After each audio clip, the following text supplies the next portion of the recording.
अच्छा, हद पनिशमेंट जितनी भी है ना आपकी, जैसे जिना है या थेफ्ट है या रॉबरी है, इन सब में जो है ना आपकी कोड़ों की सज़ा दी हुई है। ठीक है, सॉरी, कहीं पर 70 लैशेज है, कहीं पर 100। जैसे अगर जिना है, अगर मैरिड शख्स कोई जिना करता है तो डेथ है। ठीक है, अगर अनमैरिड है तो 100 कोड़े, 100 कोड़ों की सज़ा है, 100 लैशेज। अगर कोई स्लेव है, जो कि अब होते नहीं है, तो 50 लैशेज। मेरे ख्याल में इसकी ज़रूरत नहीं है, सिंपल जो है ना नोट्स में एक एक लाइन ही लिखी हुई है, इसकी सज़ा इतनी है, इसकी सज़ा इतनी है, इसकी सज़ा इतनी है, तो ये आप लोग खुद से देख सकते हैं। ठीक है, ये मैं डिटेल में नहीं जा रही कि ये आपके जुर्म में ये 3 नहीं है, वहाँ पर 6 हैं। ठीक है, शराब पीना, मुर्तद होना कि इस्लाम, आप एज अ मुसलमान पैदा हुए हो, आगे जाकर आप इस्लाम को शन कर दो, इस्लाम को छोड़ दो। रॉबरी है, थेफ्ट है, किसी को जो है ना मलाइन करना, किसी के बारे में गलत बातें करना, अफवाह फैलाना है, और जिना। ये 6 हैं, उनसे रिलेटेड सब में कोड़ों की सज़ा और यही सब कुछ है। आप लोग वो देख लीजिएगा, नंबर ही सिर्फ देखना है आपने। This was the concept of Islamic perspective. क्या मसला है, ये नेक्स्ट क्यों नहीं हो रहा? इन सॉरी, कौन सा वाला? ये वाले हैं, कोड़ों वाले अब नहीं हैं, वो नहीं एग्जिस्ट करते। इस्लामिक पर्सपेक्टिव हो गया। इसके अलावा अगर कुछ आया हुआ हो तो it's very easy to search for it. अब तो आप लोगों के पास ChatGPT भी आ गया है। अच्छा, अब हमारे पास जो टॉपिक्स है ना वो जुवेनाइल डेलिंक्वेंसी है, उसी से रिलेटेड जुवेनाइल जस्टिस सिस्टम है।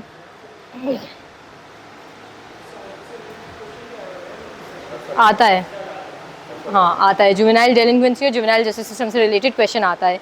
मनी लॉन्ड्रिंग, पेरोल वाला डिफरेंसेस, ठीक है, और क्रिमिनल इन्वेस्टिगेशन। ये 4-5 टॉपिक्स है जो हम कर लेंगे। मेरे ख्याल में इतना टाइम है कि हम जुवेनाइल डेलिंक्वेंसी कर सकते हैं, तो वहीं से ही स्टार्ट करते हैं।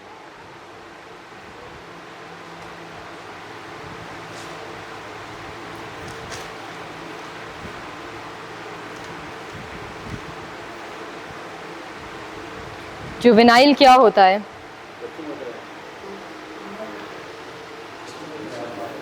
जुवेनाइल सिर्फ मैं पूछ रही हूँ अभी।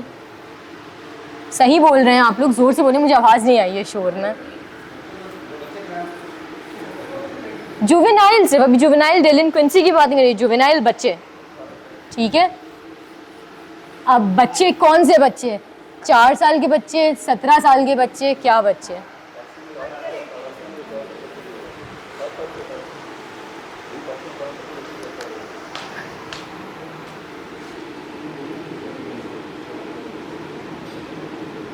जुवेनाइल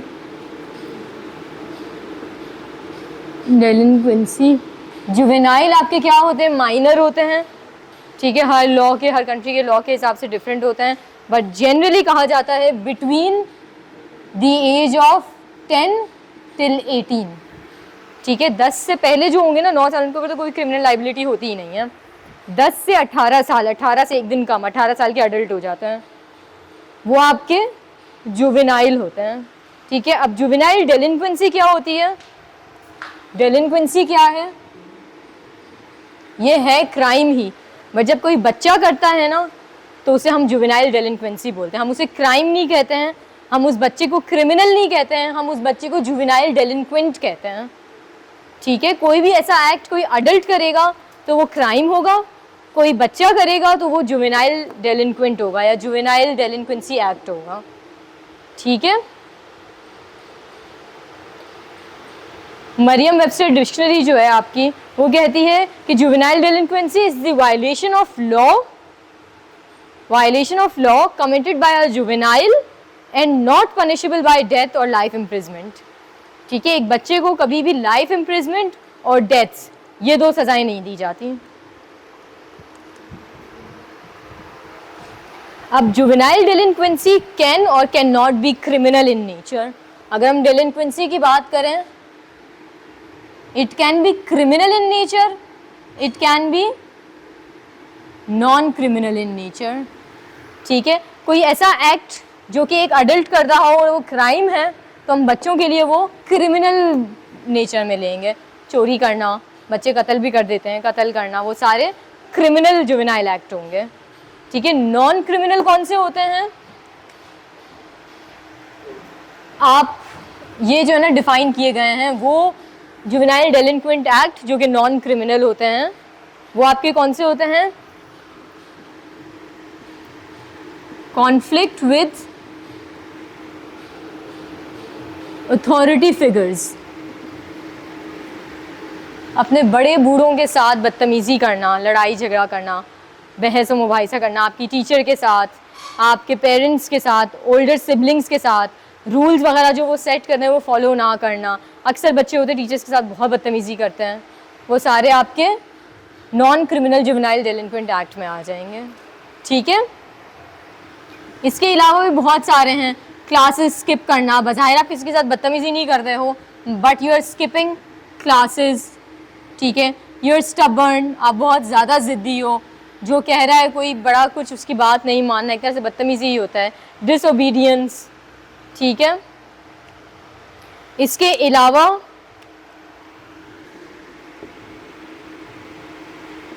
बुलिंग अदर्स,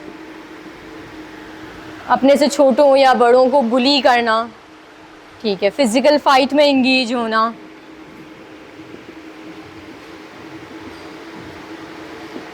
ये सारे आपके कैरेक्टरिस्टिक्स हैं जुवेनाइल डेलिंक्वेंसी के। ये दो जो है ना आपके, ये टाइप्स ऑफ जुवेनाइल डेलिंक्वेंसी है, बल्कि मैं इसको जेडी लिख रही हूँ। ठीक है, ये टाइप ऑफ जुवेनाइल डेलिंक्वेंसी है। फर्स्ट टाइप आपकी वो है कि अगर किसी बड़े ने की होती है, किसी अडल्ट ने की होती है, तो हम उसे क्राइम कहते हैं। ठीक है, और ये बहुत सीरियस क्राइम्स होते हैं, मर्डर कर देना किसी का, चोरी कर देना, ठीक है, किसी को बॉडी हार्म पहुंचाना, ये सारे अगर कोई अडल्ट करेगा ना तो उसको कोर्ट में ट्राई किया जाएगा और उसकी सज़ा दी जाएगी। ठीक है, और नॉन क्रिमिनल वही होते हैं कि जो कि क्राइम नहीं होते अगर कोई बड़ा भी करे। फॉर एग्जांपल, एक अडल्ट झूठ बोल रहा है, वो क्राइम नहीं है, बच्चा भी झूठ बोल रहा है तो हम उसे जुवेनाइल डेलिंक्वेंसी कहेंगे। ठीक है, यहाँ तक बात ठीक है।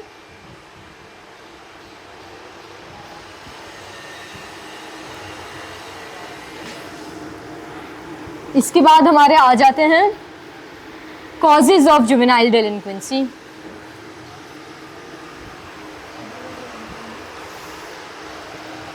इसमें मैं पहले यहाँ पॉइंट्स लिख दूंगी सारे और फिर बैठ के सारे एक्सप्लेन करूंगी।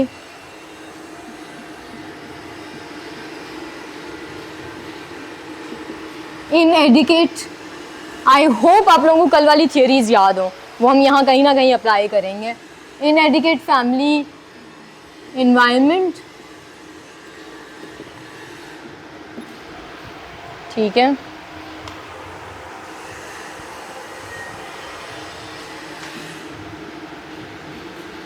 Negative peer influence,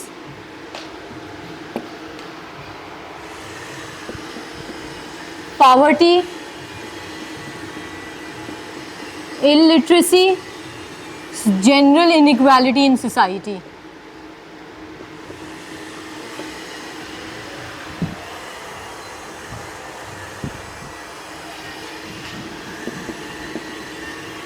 Exposure to violence,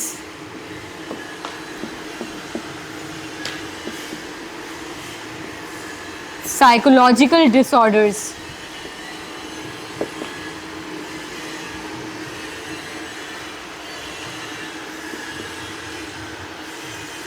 drugs and deviance, how these two are related.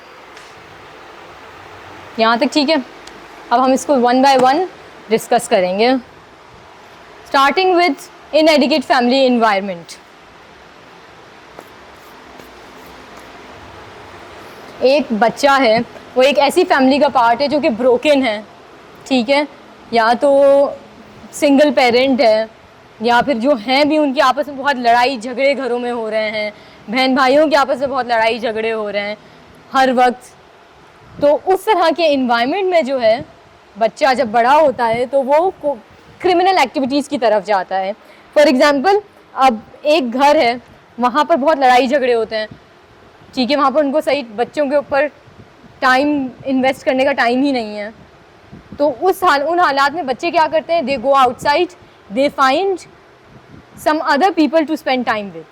अब ज़रूरी नहीं है वो लोग अच्छे दोस्त ही हों, वो बुरे दोस्त भी हो सकते हैं, ठीक है। तो इनएडुकेट फैमिली इन्वायरमेंट जब आपका होता है तो बच्चे क्रिमिनल एक्टिविटीज़ या जुवेनाइल डेलिंक्वेंसी की तरफ जाते हैं। यहाँ पर कौन सी थियरी अप्लाई हो सकती है? सोशल थियरीज़ के नाम थे, आएगी तो सोशल थियरी, कौन सी थियरी आएगी? Social learning. और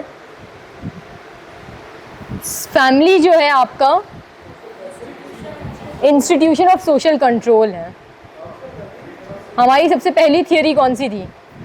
social disorganisation, social disorganisation theory, ठीक है। आपकी सोसाइटी का एक इंस्टीट्यूशन है फैमिली, उस फैमिली में डिसऑर्गेनाइजेशन हो तो वहाँ पर आपके क्रिमिनल जो है ना वो बॉर्न होते हैं, ठीक है।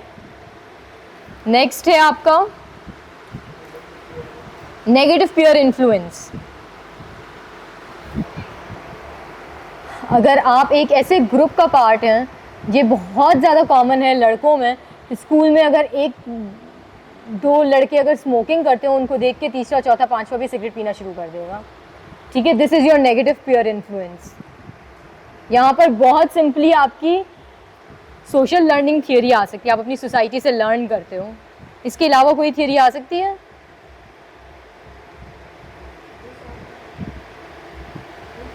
नहीं, डिसऑर्गेनाइजेशन नहीं आएगी, यहाँ पर सिर्फ सोशल लर्निंग ही आएगी, ठीक है। You learn from your peers. आपके दोस्त अहबाब, अगर आपके कोई एक ऐसा ग्रुप बन गया है जो छोटी मोटी चोरी का हिस्सा है, छोटी मोटी चोरियाँ करते हैं, तो आप भी उनके साथ रहकर इन कामों में पड़ जाओगे।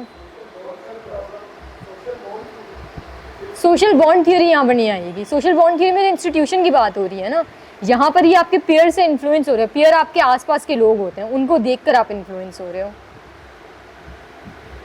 ठीक है। आपकी फैमिली का एनवायरनमेंट बहुत अच्छा होगा, आपके वैसे अच्छे दोस्त होंगे स्कूल में और सब कुछ, मगर मोहल्ले में आपने कुछ ऐसे दोस्त बना लिए हैं कि आप जो कि ऐसे काम करते हैं। फॉर एग्जांपल, एक छोटी सी एग्जांपल है, मोहल्ले में बच्चे जो है ना अक्सर बेल बजाकर भाग जाते हैं, वो जुवेनाइल डेलिंक्वेंसी की तरफ आता है, ठीक है। अब एक बच्चा बजा रहा है, भाग रहा है, चार पांच लोग जा रहे हैं, उस ग्रुप में एक बच्चा सिर्फ नहीं जा रहा, वो उनको देख के करेगा वो भी ये हरकत, ठीक है। Poverty, illiteracy and inequality. I don't think I have to explain this. ये बहुत कॉमन सा है कि आप ये चीज़ें जो है ना फैक्टर्स आपकी सोसाइटी में। थियरी कौन सी लगेगी यहाँ पर? Strain theory. आपकी मर्टन की स्ट्रेन थियरी लगेगी कि आपने अपने गोल्स बता दिए हैं पूरी सोसाइटी के लिए एक जैसे, जो आपने अचीव करने हैं। फॉर एग्जांपल, अब बच्चों के लिए गोल क्या होता है? उनको क्लास में अच्छी पोजीशन लेकर आनी है, ठीक है। अब मीन्स क्या है अचीव करने के? कुछ बच्चे हैं जो अफोर्ड कर सकते हैं, अच्छे ट्यूशन जा रहे हैं, उनके पेरेंट्स पढ़े लिखे, उनको घर पे अच्छे से पढ़ा रहे हैं, हर किसी के पास ये मीन्स नहीं है। तो जो बच्चा ये सब नहीं कर रहा या खुद अपनी नालायकी की वजह से नहीं पढ़ रहा, तो वो चीटिंग की तरफ जाएगा, वो आपकी डेलिंक्वेंट एक्ट हुआ, क्योंकि वो एक उसके पास स्ट्रेन है कि मैं फेल हो जाऊँगा तो सब लोग जो है ना मुझे बोलेंगे ये तो इसको तो कुछ नहीं आता, ये तो बेवकूफ़ है, तो नालायक है, तो वो स्ट्रेन फील करेगा, वो चीटिंग की तरफ जाएगा। ये आपकी जुवेनाइल डेलिंक्वेंट एक्ट हुआ। एक्सपोजर टू वायलेंस, अब this can be through media, ठीक है। यहाँ पर भी आपकी कौन सी थियरी आएगी? नहीं, सोशल लर्निंग आएगी। आप अपनी सोसाइटी में देख रहे हो जो हो रहा है और उससे सीख रहे हो, ठीक है। एक छोटी सी इसकी, आपने पता नहीं आप लोगों के साथ ऐसा कभी हुआ है या नहीं, there was a time in Pakistan जब टेररिज्म बहुत पीक पे था, हर दूसरे दिन एक ब्लास्ट होता था और मस्जिद में ब्लास्ट होना बहुत कॉमन हो गया था, दिन में दो दो हो रहे होते थे। उस टाइम में हम इतना डिसेंसिटाइज हो गए थे कि हम न्यूज़ खुलती थी, अच्छा एक और ब्लास्ट हो गया, और टीवी बंद, कोई इफेक्ट नहीं हो रहा, कुछ नहीं, ठीक है। तो ये डिसेंसिटाइजेशन जो है ना आपकी, that can lead towards your criminal behaviour. एक चीज़ आप पे जिसका इफेक्ट होना चाहिए वो इफेक्ट नहीं हो रहा। अब इसके अलावा आपके जितने भी टीवी शोज़ आते हैं जो क्राइम रिलेटेड होते हैं, क्राइम शोज़ आते हैं, उनमें जो है ना वहाँ से बहुत लर्निंग होती है क्रिमिनल्स की, चाहे वो बच्चे हों या अडल्ट हों। बाकी अभी हम जुवेनाइल की बात करें तो उन्हीं की बात करेंगे। बहुत से ऐसे होते हैं इश्यूज़ वगैरह, और जो बच्चे जिनके इश्यूज़ को फेस करते हैं तो टीवी में आ रहा होता है, ठीक है। फॉर एग्जांपल एक बच्चा है, उसका स्टेप फादर है जो अब्यूसिव है, उसको मारते हैं, सब कुछ है। उसने एक टीवी शो देखा कि एक टीवी शो आया है क्राइम से रिलेटेड या कुछ भी है, उसमें यही हो रहा है कि अब्यूसिव फादर है, बच्चे को बहुत मार रहा है और बच्चे ने आगे बढ़ के उस बाप का कत्ल कर दिया। तो ये चीज़ जो है ना, ये आइडियाज़ आ रहे हैं जो बच्चा छोटा दूसरा टीवी देख रहा है उसके माइंड में। This is how you learn violence through media, ठीक है। साइकोलॉजिकल डिसऑर्डर बहुत सिंपल सा, यहाँ पर आपकी साइकोलॉजिकल थियरी आ जाएगी। साइकेट्रिक डिसऑर्डर आपका depression, hyper sensitivity, intolerance, all of these can lead towards criminal activities. Drugs and deviancy, how are these two related? जैसे मैंने स्मोकिंग की बात की कि आप अपने पेयर से सीखते हैं स्मोकिंग करना। आधे से ज़्यादा लोग यहाँ पर जितने सिगरेट पीते होंगे, अभी मैं पूछूंगी ना उनकी पहली सिगरेट कहाँ पर थी, कैसे थी, वो दोस्त थे किसी से लेकर पी होगी, ठीक है। तो ड्रग्स भी आप इसी तरह से you move towards drugs. Schools में आप जितने अच्छे स्कूल्स, एलीट स्कूल्स में चले जहाँ पर drugs are very common, it's part of culture, ठीक है, बहुत ईजीली अवेलेबल है। And when you are under the influence of drugs, आपको अपने होश और हवास में नहीं रहता, and you commit all kinds of acts, ठीक है। And drugs and deviancy are related this in this manner. Remedial measures क्या होंगे आपके? अच्छा, ये सिर्फ आपका क्रिमिनोलॉजी के लिए नहीं है, हर चीज़ के लिए है। तो आपका CSS का ऐसे हो गया, जेंडर स्टडीज़ हो गया, जो भी सब्जेक्ट है, किसी भी चीज़ के आपको कॉजेज़ एंड सोल्यूशंस मांगेंगे ना, आप जो कॉजेज़ बताओगे उनके ही सोल्यूशन बताओगे, ठीक है। अगर मैंने कहा है इनएडिक्वेट फैमिली इन्वायरमेंट है तो उसका सोल्यूशन क्या होगा? Providing N adequate family environment.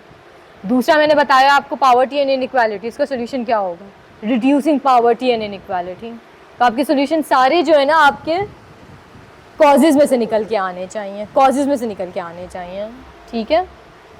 Youth awareness programme होना चाहिए, फिर कुछ जनरल भी आ जाएंगे। आपकी लॉ इन्फोर्समेंट एजेंसीज जो हैं उनको स्ट्रेंथन करें, करप्शन को कम करें, ठीक है।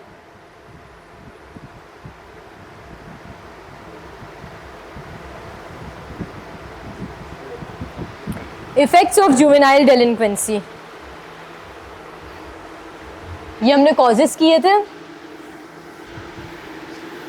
सॉल्यूशन मैंने बता दिया आपने किस तरह से लिखना है। अच्छा, ये जो आपको बताती जा रही हूँ ना, ये इंपॉर्टेंट टॉपिक है जुवेनाइल डेलिंक्वेंसी का। तो आपने सिर्फ कहानियाँ नहीं लिखनी कि अच्छा फैमिली इन्वायरमेंट प्रोवाइड करें तो बच्चे जो है ना डेलिंक्वेंसी की तरफ नहीं जाएंगे, ये और वो। थोड़े रिसर्च पेपर निकालें, थोड़ा डेटा निकालें कि XYZ रिसर्च की है, उसमें इतने जो है ना जुवेनाइल डेलिंक्वेंट्स को स्टडी किया तो उनके घर का इन्वायरमेंट इतना बुरा था। इस तरह से करके कोई, आप रिसर्च पेपर में ऐसे तो नहीं बता सकते, आप जो है ना इनको गूगल स्कॉलर पे जाकर सर्च करो तो वो रिसर्च पेपर्स ही देंगे उनसे रिलेटेड। उसमें थोड़ा सा देखना पड़ेगा बट वहाँ से मिलेगा आपको डेटा, सही है। सॉरी,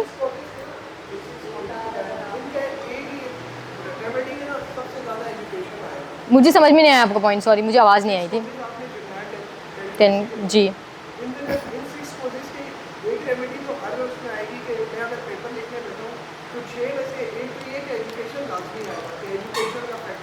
एजुकेशन नहीं, अवेयरनेस। आप जितने अच्छे एजुकेटेड इंस्टीट्यूट में चले जाओ वहाँ पर ड्रग्स बहुत कॉमन है, ठीक है। आपने देखा होगा अच्छे खासे पढ़े लिखे लोग होते हैं जो जितने हाई सोसाइटी के पार्ट होते हैं वो हर तरह की डेलिंक्वेंट एक्ट में पार्टिसिपेट करते होते हैं, करप्शन भी करते होते हैं, वो हर सब कुछ करते हैं। Education is not the solution, awareness. इन सब आप अगर आपने 6 कॉजेज़ बताएं, आप एक सॉल्यूशन बताओगे, इट्स नॉट इनफ।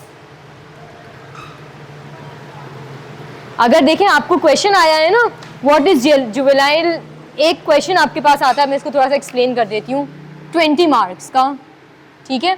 उसमें आपसे 3 चीज़ें पूछी जुवेनाइल डेलिंक्वेंसी की। व्हाट इज इट, क्या है जुवेनाइल डेलिंक्वेंसी, इसके कॉजेस एंड सॉल्यूशन, अब आपका कॉमन सेंस क्या कहता है, आपके 20 मार्क्स सिर्फ इसके होंगे, ऑब्वियसली तीनों के डिवाइडेड होंगे। व्हाट में डेफिनेशन की बात हो रही है, डेफिनेशन कितनी हो जाएगी, एक पेज की। अगर हम इसको 2 मार्क के करें तो भी हमारे पास 18 मार्क्स रह जाते हैं। तो ये दोनों जो है ना आपके कम से कम 9 मार्क्स के हुए। तो दोनों में बैलेंस रखना है। ये नहीं है कि आपने इसमें कॉजेज 7-8 बता दिए, वो आपने सोल्यूशन 1 बताया, ऐसे नहीं होता। अक्सर तो आपसे सिर्फ कॉजेज और सोल्यूशन ही पूछते हैं किसी भी चीज़ के। मैं सिर्फ क्रिमिनोलॉजी का नहीं बता रही, मैं जनरली बात कर रही हूँ। सिर्फ कॉजेज और सोल्यूशन पूछा है तो यानी दोनों पार्ट जो है ना आपने 50-50 बताना है। And in case they ask you a question like this, what are the causes and solution of juvenile delinquency, या किसी और सब्जेक्ट में किसी और में कॉजेज और सोल्यूशन किसी का पूछ लिया, या डायरेक्ट कोई कुछ पूछ लिया, तो भी उसमें एक पैराग्राफ जो है ना अपने डेफिनेशन का या इंट्रोडक्शन का बनाना। इंट्रोडक्शन तो सब में आएगा, डेफिनेशन का ज़रूर बनाना। एक पैराग्राफ का मतलब है 2 लाइनें 3 लाइनें, बस एक हेडिंग। नहीं, आंसर में नहीं लिखने होंगे। आंसर में अगर कॉजेज और सोल्यूशन बोला है तो कॉजेज और सोल्यूशन लिखे। सिर्फ इफेक्ट्स का है तो सिर्फ इफेक्ट्स लिखना है। बाकी इंट्रोडक्शन ज़रूरी है, कंक्लूजन ज़रूरी है, और कोई ऐसी चीज़ है जिसकी डेफिनेशन आ सकती है तो डेफिनेशन ज़रूरी है, चाहे वो नहीं पूछी हो आपसे। ठीक है, इसके हम इफ़ेक्ट्स देखेंगे। 3 लोगों पे इसके इफ़ेक्ट होंगे। विक्टिम पर, अगर ये आपका विक्टिम वाला क्राइम है, कोई ऐसा क्राइम जुवेनाइल ने किया है जिसमें कोई विक्टिम है, क्योंकि विक्टिमलेस क्राइम्स भी होते हैं। आपका effect on juvenile delinquent, effect on delinquents family, and effect on community या फिर सोसाइटी। ठीक है,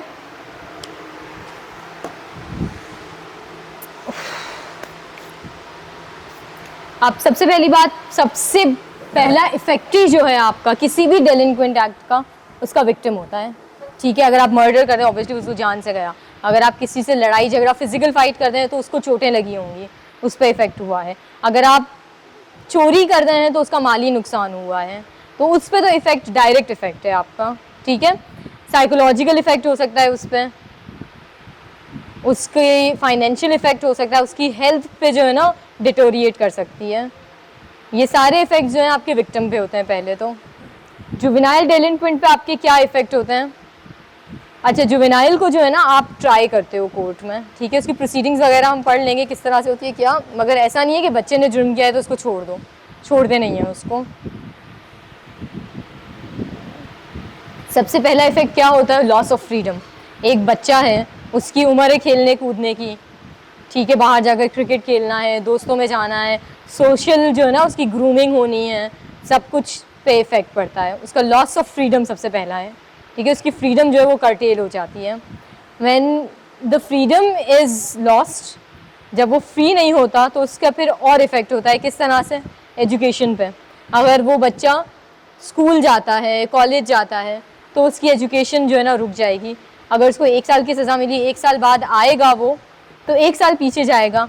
एक तो उसके ऊपर टैग लगा हुआ होगा कि जेल से होकर आया है, दूसरा वो 1 साल पीछे हो जाएगा। बहुत चांस है कि वो वापस स्कूल जाए ही ना। ठीक है, स्कूल नहीं जाए तो क्या कॉन्सेप्ट हो सकता है, रेसिडिविज्म। जुवेनाइल डेलिंक्वेंसी के आगे ही लिखूंगी, रेसिडिविज्म का कॉन्सेप्ट क्या है आपका, कि एक कोई माइनर सा क्राइम करके शख्स, अब ये जनरल कॉन्सेप्ट है, सिर्फ जुवेनाइल के लिए नहीं, सबके लिए। एक छोटा सा कोई है ना, लेबलिंग थ्योरी से रिलेटेड है।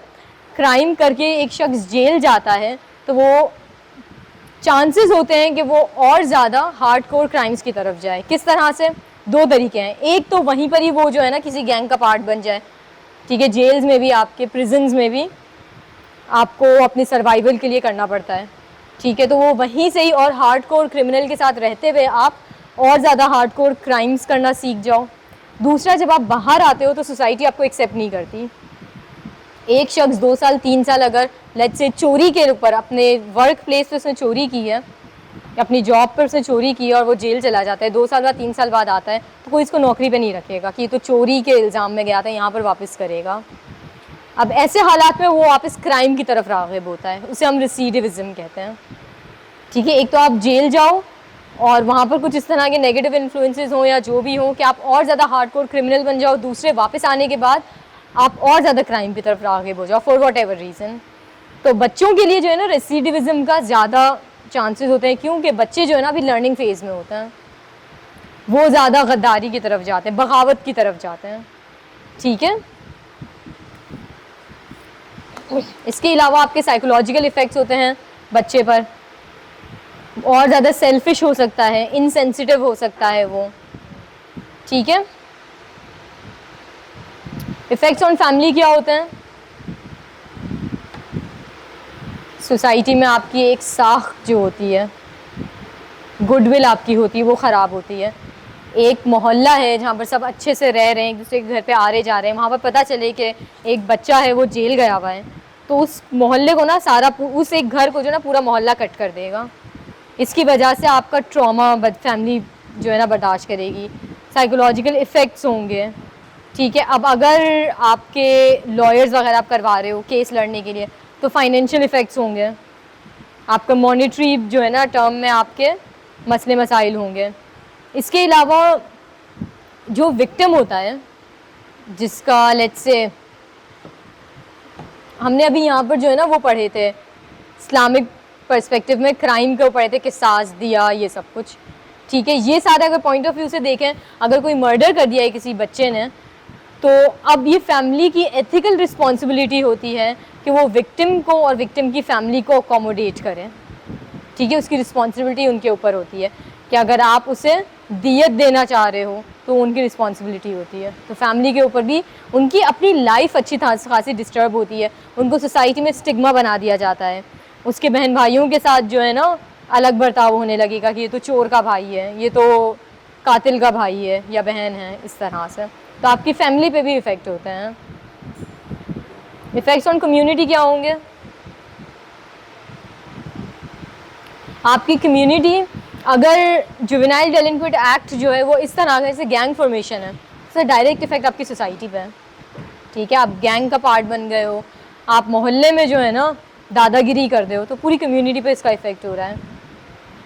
ठीक है, एल्कोहल अब्यूज़ है, तो आप नावा है बच्चों का जो डेलिंक्वेंट एक्ट की तरफ जा रहा है। अब उस मोहल्ले में लेट्स से 10 घर हैं, जिसमें से 4 घर के बच्चे जो है ना उन्होंने मिलकर एक ग्रुप बना लिया, अपना गैंग बना लिया है। बाकी जो 6 घर हैं एक एक करके उनके ऊपर भी इफेक्ट होगा, उनके बच्चे भी उस तरफ राग़िब होंगे। ठीक है, तो इस तरह से इफेक्ट आपका कम्युनिटी पे भी होता है। बहुत जनरल बातें आएंगी इसमें, इसीलिए मैंने जो है ना उनको बैठ के एक्सप्लेन किया है कि क्या क्या किस किस एंगल से आप सोच सकते हो। इसमें कोई डेटा नहीं आएगा, अगर मिलता है आपको तो बहुत अच्छी बात है, डेटा सॉरी, बट कोई थियरी और इस तरह की चीज़ें नहीं आ रही हैं। ठीक है, बहुत जनरल यहाँ पर आपको बस बातें करनी होंगी सिर्फ, तो इसलिए मैंने इसको ज़्यादा वो लिख के और नहीं एक्सप्लेन किया, कोई ऐसी अंडरस्टैंडिंग वाली चीज़ें नहीं है।